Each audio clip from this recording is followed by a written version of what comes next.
Το 1972 η Kawasaki παρουσίασε για πρώτη φορά ένα μοντέλο με την κωδική ονομασία Z.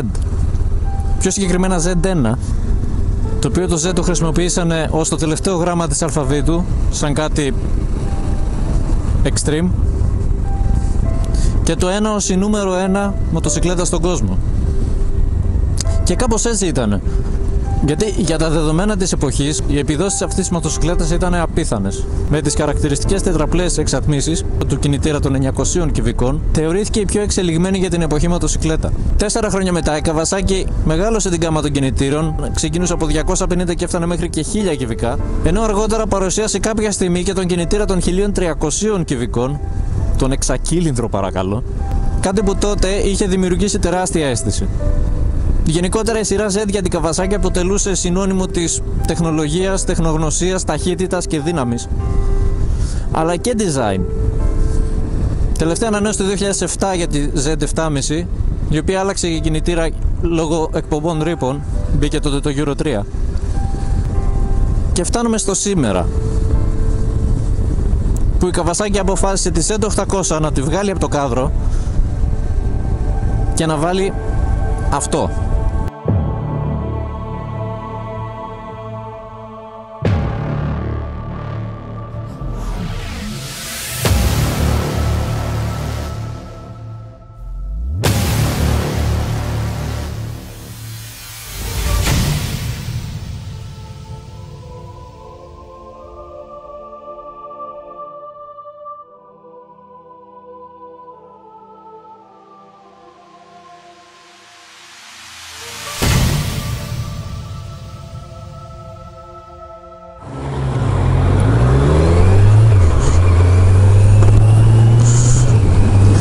Το πρώτο πράγμα που νιώθεις μόλις κάτσεις στη Z900 είναι ότι κάθεσαι μέσα στη μηχανή και όχι πάνω στη μηχανή. Η θέση οδήγησης είναι τέτοια και το ψηλό τεπόζιτο με τις ακμές που έχει εδώ σου δίνουν την αίσθηση πως αποτελείς μέρος της μηχανής και δεν είσαι απλά ο αναβάτης. Από τη θέση οδήγησης βλέπεις αυτό που πήγε η υπόλοιπη μηχανή. Α, εδώ κάτω τα έχουνε. Έχοντας συνηθίσει με τα δικά μου πρότυπα, αυτό μου φάνηκε σαν να μην υπάρχει εδώ πέρα, γιατί κάπου εκεί μπροστά συνήθισα να το βλέπω. Αλλά αυτό εδώ είναι πανέμορφο. Προσωπικά μου αρέσει πάρα πολύ ο ψηφιακός πίνακας οργάνων. Φυσικά και έχει τα πάντα μέσα. Αυτό που μου αρέσει πιο πολύ από όλα είναι ότι έχει και ένδειξη ταχυτήτων. Κάτι το οποίο δεν είχα εγώ ποτέ σε δική μου μηχανή. Από εκεί και πέρα τις λείπουνε τα από πάνω. Πού πήγανε? Τα γύρω-γύρω. Α! Φαίνεται ο δρόμος. Φυσικά δεν έχουμε κλιπών, έχουμε όμως slide clutch, το οποίο είναι εξαιρετικό σε αίσθηση, είναι πάρα πολύ μαλακός, αλλάζουν πάρα πολύ εύκολα ταχύτητες, έχει ένα πολύ γλυκό κυβότιο. Εκεί που θα πρέπει λίγο να το συνηθίσει κάποιος είναι όταν θέλει να κινηθεί πάρα πολύ γρήγορα, να μην αφήσει απότομα το συμπλέκτη, γιατί πραγματικά η μηχανή αυτή δεν καταλαβαίνει, φεύγει έτσι!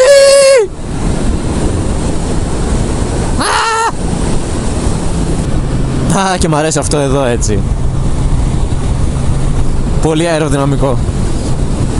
Γενικότερα το design της μηχανής κατά τη δική μου προσωπική πάντα άποψη τα σπάει, είναι άρρωστο. Μ' αρέσει ρε φίλε. Άλλο διακριτικό, πίσω το φως.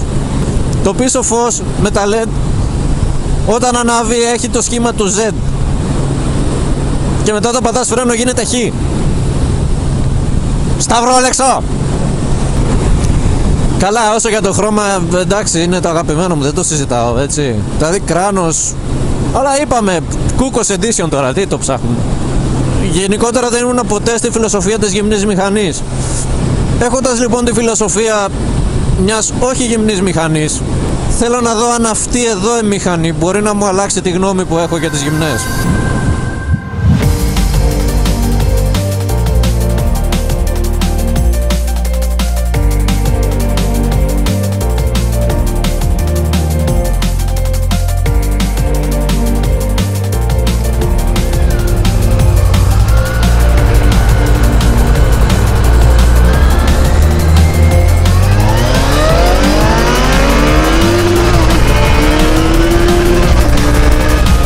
Και ποιος ο καλύτερος τρόπος να το κάνεις αυτό με τα φιλαράκια? Επιτέλους εκδρομή! Και εδώ είναι το σημαντικότερο για μένα νομίζω πρόβλημα. Το οποίο είναι ο δυνατός αέρας. Δεν ξέρω καν αν ακούγομαι. Αυτή τη στιγμή κινούμε με 105 χιλιόμετρα την ώρα και έχει δυνατό αέρα. Αν ανεβάσω και πάω λίγο παραπάνω,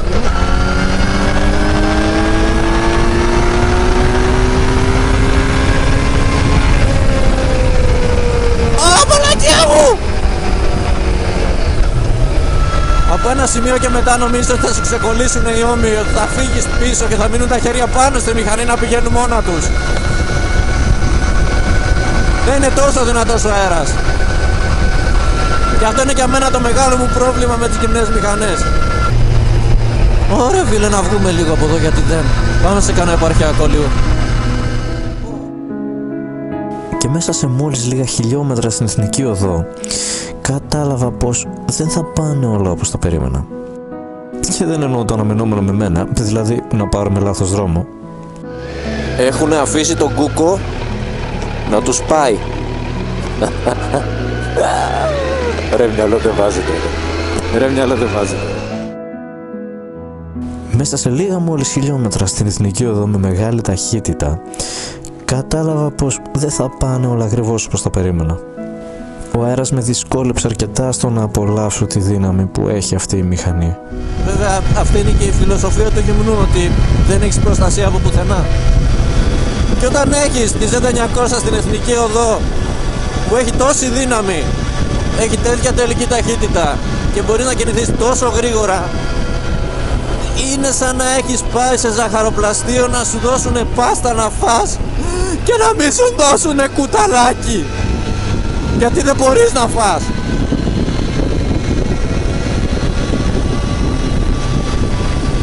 Και αυτό είναι πιο τραγικό από όλα. Και τα πράγματα γίνανε λίγο πιο δύσκολα στη συνέχεια. Και μετά είναι και η άνεση. Μιλάω πάντα σε σύγκριση με ό,τι έχω συνηθίσει εγώ μέχρι σήμερα.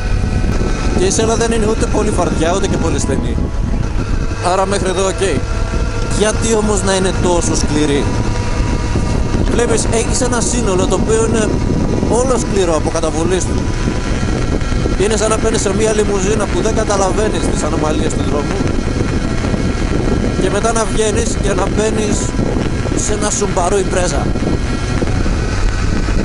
Το ντεπόζιτο είναι μικρό, είναι 17 λίτρα, που σημαίνει ότι με μια φυσιολογική οδήγηση μπορεί να σου βγάλει maximum γύρω στα 250 με 270 χιλιόμετρα απόσταση.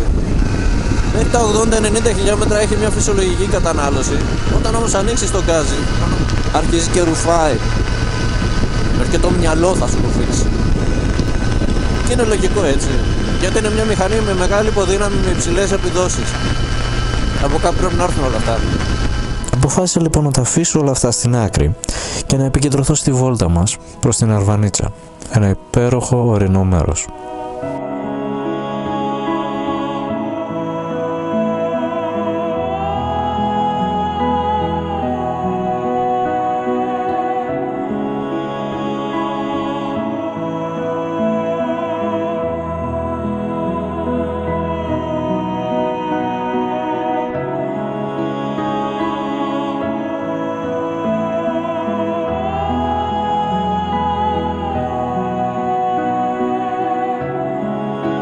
Όσο έπινα τον καφέ μου, σκεφτόμουν να είναι δυνατόν να έχουν πέσει τόσο έξω εκεί στην Καβασάκη. Έπρεπε να δώσω στη μηχανή μια ευκαιρία να μου δείξει πραγματικά τι μπορεί να κάνει, το λόγο για τον οποίο φτιάχτηκε. Για να το δω αυτό έπρεπε να βρω ένα δρόμο απαιτητικό, εκεί που η Z900 θα μπορούσε να ξεδιπλώσει όλα τα χαρίσματά της.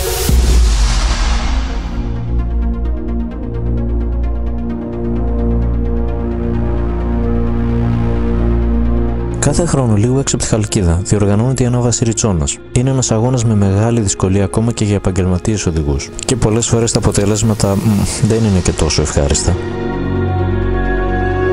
Είναι ένας ανηφορικός δρόμος με απότομες στροφές και στενό οδόστρωμα που απαιτεί δύναμη και ακρίβεια. Μήπως εδώ πραγματικά ανήκει η Z900?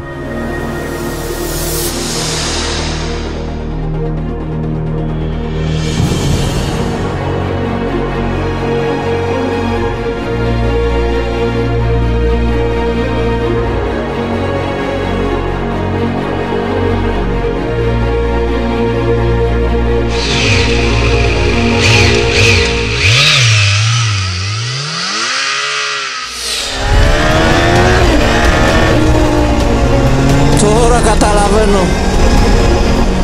Αυτό που πρέπει να κάνει κάποιος είναι να μπει μέσα στη φιλοσοφία αυτής της μηχανής. Και εκεί θα καταλάβει ότι αυτά που είπα λίγο πριν ήταν πραγματικά μπουρδες. Γιατί μόλις ξυπνήσεις στο θηρίο δεν σε νοιάζει τίποτα από όλα αυτά που είπα. Και αυτό το θηριάκι εδώ δεν θέλει να κοιμάται. Γραπώνει τις στροφές για πλάκα και περιμένει την επόμενη. Και άμα πας να το παρακάνεις λίγο, ρίχνει πίσω την άγκυρα με το ABS. Γιατί γι' αυτό φτιάχτηκε η Z900, για την απόλαυση της γρήγορης οδήγησης. Και είναι απολαυστικό.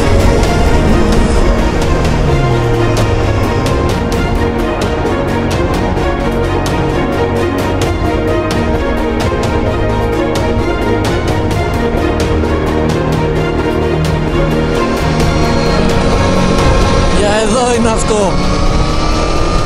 Ωρε φίλε!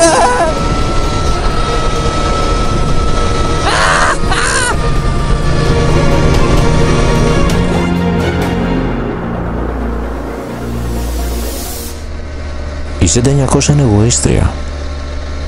Σε προκαλεί με την εμφάνισή της, με το βαθύ ήχο της εξάτμισης, σαν να θέλει να σε παρασύρει σε ένα δικό της κόσμο. Είναι φαινομενικά ήρεμη για να σε μεταφέρει με ασφάλεια, αλλά όταν την ξυπνήσεις ξεδιπλώνει μια επιβλητική δύναμη.